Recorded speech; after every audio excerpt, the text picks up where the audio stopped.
আসলতে ভণ্ড এই মোল্লাবোৰ হয়। নিজেকে বড় মনে করা এটা শয়তানের অ্যাটিটিউড। বিশ্বাসীরা কখনো নিজেকে বড় মনে করে না, তারা কখনো অ্যারোগেন্ট অ্যাটিটিউডের হতে পারে না। কারণ আল্লাহ রাসূল সাল্লাল্লাহু আলাইহি ওয়াসাল্লাম আমাদেরকে শিখিয়েছেন, আল্লাহুম্মা জাআল ফি আইনি সাগীরা ওয়া ফি আ'ইউনিন নাসি কাবীরা। হে আল্লাহ, আপনি আমার চোখে আমাকে ছোট বানান, মানুষের চোখে আপনি আমাকে বড় বানান। বনভোজ খাওক, পিকনিক খাওক, কোনোবাই যদি কিবা কয় মোৰ কথা কৈ দিব, কব মুস্তাফা কামাল আজহারিয়ে খাব দিছে পিকনিক।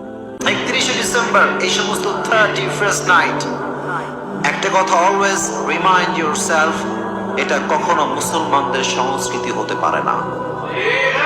এত মরা কম জোরে কোন ঠিক কিনা? এটা মুসলমানদের সংস্কৃতি নয়, এটা ইউরোপিয়ান খ্রিস্টানদের সংস্কৃতি। চিল্লায় কোন ঠিক কিনা?